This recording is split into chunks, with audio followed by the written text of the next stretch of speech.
معكم رئيس مريليان من الربوة، بليز بقى عملوا معروف حدا يجي يساعدنا، حطولها على البوك لانه سياراتنا رح يولعوا، رح تنفجر البناية ويصير في قتلة كتير بقلب الربوة بليز.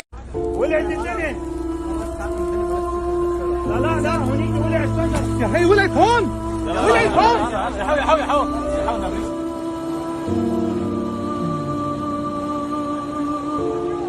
عندك بس طالع. بس طالع. بس شو نشتغل هون؟ اسطورة.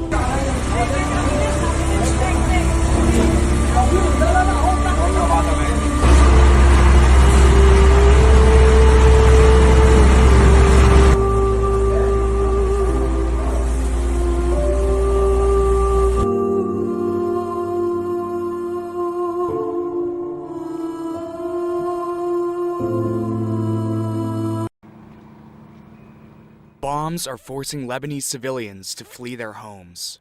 In 72 hours alone, some 90,000 people fled their homes across the border into Syria.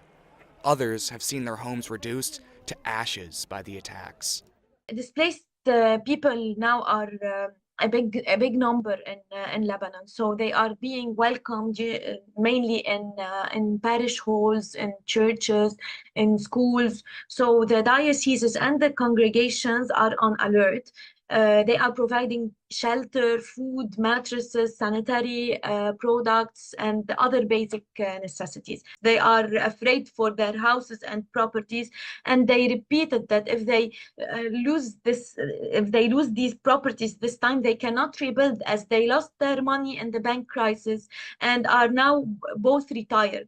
So the feeling that they are ready to endure whatever fate this war might bring to them, but not flee again and have to rebuild their home over and over is really touching.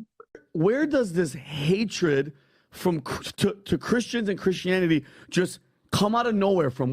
What did we do so wrong to make like that Muslim community just hate and want to kill us right off the rip? Look, there are 2,000 years of war history in the Middle East. This did not start yesterday. Yeah. But it ramped up after the creation of the religion of Islam. Now, not all Muslims are radical. You and I, we lived in the Middle East, Patrick. They are the most wonderful people, hospitable, kind, open-hearted. Not all of them want to kill you. However, there is such a radical element to the religion. If you are a Christian or a Jew or Armenian raised in the Middle East, you understand there's a saying, أولاً يأتي السبت وبعده الأحد. First comes Saturday, then comes Sunday. First we kill the Jews, then we come for the Christians. So if you're a child raised in the Middle East, you're raised hearing this sentence.